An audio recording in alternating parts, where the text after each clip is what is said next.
Hola, cuando escuchamos la palabra educación casi por instinto solemos imaginarnos una aula clásica, con sus pupitres perfectamente alineados y una gran pizarra al frente, ¿verdad? Pero desde la psicología de la educación y el diseño instruccional ya va siendo hora de romper con ese viejo paradigma. Vamos a ver que la educación no es un simple lugar físico al que vas y del que luego te marchas, sino un inmenso y complejo ecosistema vital que dura literalmente toda nuestra vida. Así que, sin más preámbulos, adentrémonos en este análisis. Para que tengamos claro nuestro recorrido de hoy, estructuraremos la sesión en 4 paradas clave. Empezaremos entendiendo la educación como un proceso vital continuo. Pasaremos a desglosar sus 3 formas fundamentales. Luego analizaremos el ecosistema de aprendizaje en su conjunto. Y finalmente aterrizaremos en algo fundamental, las implicaciones prácticas para quienes se preparan para la docencia. Arrancamos entonces con nuestro primer bloque, la educación como proceso vital. Y sí, esto significa levantar la vista mucho más allá de los muros de la escuela. Desde el punto de vista estrictamente psicológico, educarse va muchísimo más allá de sentarse a tomar apuntes en una clase. Hablamos de un auténtico viaje, de un proceso vital continuo. A lo largo de toda nuestra existencia, no paramos de adquirir conocimientos, de entrenar nuevas habilidades, de asimilar valores e incluso de descubrir nuevas formas de relacionarnos con los demás y de sentir. El quid de la cuestión aquí es entender que el ser humano simplemente nunca deja de aprender. Básicamente, somos una sofisticada maquinaria biológica y psicológica diseñada para adaptarnos constantemente a nuestro entorno. Pasemos ahora a nuestra segunda sección, donde vamos a desgranar las 3 formas educativas que estructuran todo este proceso.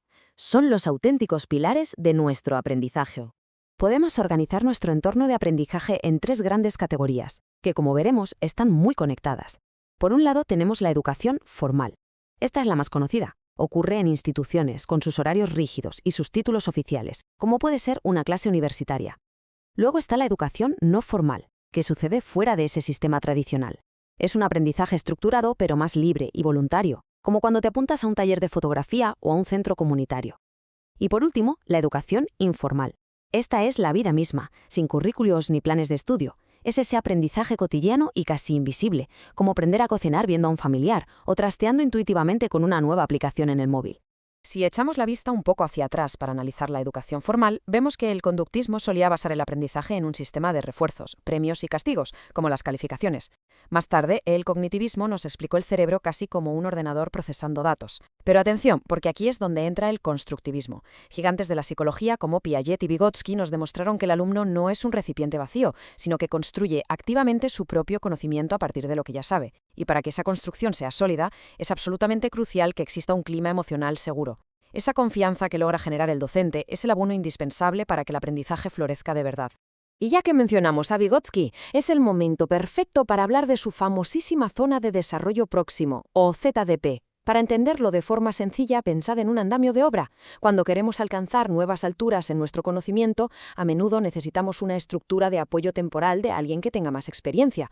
Puede ser un profesor, un tutor o incluso un compañero. Esa ayuda experta actúa literalmente como un andamio cognitivo que nos sostiene mientras vamos construyendo nuestro propio conocimiento. Y lo mejor de este andamio es que se va retirando poco a poco a medida que empezamos a dominar la habilidad por nosotros mismos. Ahora, si nos trasladamos al terreno de la educación no formal, donde la participación suele ser 100% voluntaria, la teoría del aprendizaje significativo de Ausubel brilla con luz propia. Ausubel nos explica que el aprendizaje solo echa raíces de forma profunda cuando lo que estudiamos nos interesa de verdad y sobre todo cuando cobra un sentido personal en nuestra vida. Pensadlo un segundo. En un taller de robótica de barrio o en un curso de pintura, el motor que te impulsa a aprender no es sacar un sobresaliente en un examen. El verdadero motor es esa motivación personal y la riquísima experiencia social y cultural que compartes con tus compañeros. Y llegamos a la educación informal, el aprendizaje del día a día, donde operan unos mecanismos psicológicos verdaderamente fascinantes. Por un lado tenemos el aprendizaje observacional de Albert Bandura. Él nos demostró algo tan natural como que aprendemos muchísimo simplemente observando e imitando el comportamiento de las personas que nos rodean. Por otro lado, el aprendizaje situado nos explica que el conocimiento se nos adhiere muchísimo mejor cuando está conectado directamente a situaciones reales. Por ejemplo, es mucho más natural y efectivo entender conceptos matemáticos básicos mientras calculamos el cambio al hacer la compra que haciéndolo aislados frente a un papel. Pero claro, es normal preguntarse ¿por qué este aprendizaje informal es tan increíblemente potente? Pues la gran respuesta está en una palabra: neuroplasticidad. Nuestro cerebro no es, ni mucho menos, algo estático. Cambia, se reconfigura y crea nuevas conexiones sin parar gracias a las experiencias cotidianas. Y esto ocurre especialmente cuando hay emociones fuertes de por medio. Incluso si no hay una lección planeada de antemano. Un evento vital que nos impacte emocionalmente esculpe directamente nuestras vías neuronales. Vamos, que las emociones son literalmente el pegamento del aprendizaje en nuestro cerebro. Teniendo ya muy claros estos tres grandes pilares, vamos a pasar a nuestra tercera sección para ver cómo encajan entre sí formando el ecosistema de aprendizaje, un enfoque verdaderamente integrador y fascinante. En el ámbito de la psicología del desarrollo, Urie Bronfenbrenner nos dejó un modelo ecológico que es una auténtica joya. Él demostró que no aprendemos en compartimentos estancos ni en burbujas aisladas. Aprendemos en la escuela, por supuesto, pero también aprendemos en casa, en el parque y en nuestra comunidad.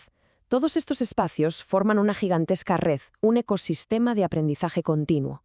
Es vital entender que los tres tipos de educación, la formal, la no formal y la informal, no compiten entre sí. Todo lo contrario, se entrelazan, se complementan y solo cuando actúan de forma conjunta logran enriquecer verdaderamente el desarrollo humano en toda su complejidad. Para que esto no suele solo a teoría abstracta, vamos a aterrizarlo con un ejemplo práctico que todos conocemos: aprender a leer. Paso 1. Un niño empieza a adquirir la mecánica de las letras y la gramática en el colegio. Esto es explicación formal pura. Paso 2. Resulta que los fines de semana asiste a un club de lectura en la biblioteca municipal, donde socializa y escoge cuentos por puro placer. Aquí vemos en acción a la educación no formal. Y paso 3. Por las noches, justo antes de dormir, lee un cuento con su familia en un entorno lleno de afecto y seguridad, la esencia de la educación informal. Si os fijáis bien, el dominio real y el amor por la lectura no nacen de un solo lugar, sino de la maravillosa sinergia de los tres. Y así llegamos a la cuarta y última parada de nuestro análisis: las implicaciones para futuros docentes. Porque ahora nos toca pensar cómo llevamos toda esta riqueza teórica a la realidad diaria de las aulas. Para quienes os estéis preparando para la docencia o la pedagogía en general, estos 4 puntos deberían ser casi un manifiesto. Primero, hay que valorar inmensamente los aprendizajes que ocurren fuera de los muros del colegio. La vida cotidiana es oro pedagógico. Segundo, debemos validar siempre los conocimientos previos que trae el estudiante, porque recordemos que son la base de nuestro andamiaje. Tercero, la educación no es un esfuerzo en solitario, es fundamental colaborar de forma activa con las familias y la comunidad. Y cuarto, atreveos a difuminar las fronteras, integrad métodos no formales e informales dentro del aula mediante el aprendizaje basado en proyectos, experiencias prácticas y metodologías realmente activas. Para cerrar nuestra exploración, nos gustaría dejaros con un reto pedagógico muy personal. Haced un mapeo de vuestros propios aprendizajes. Tomaros un momento para pensar en un aprendizaje formal, uno no formal y uno informal que hayáis experimentado a lo largo de vuestra vida. Ahora preguntaos, de esos tres, ¿cuál fue verdaderamente el más significativo? Y sobre todo, ¿por qué? Os aseguro que reflexionar sobre esa simple pregunta es la llave maestra para desarrollar una práctica docente muchísimo más holística, humana y empática. Nos despedimos aquí, hasta la próxima exploración del conocimiento.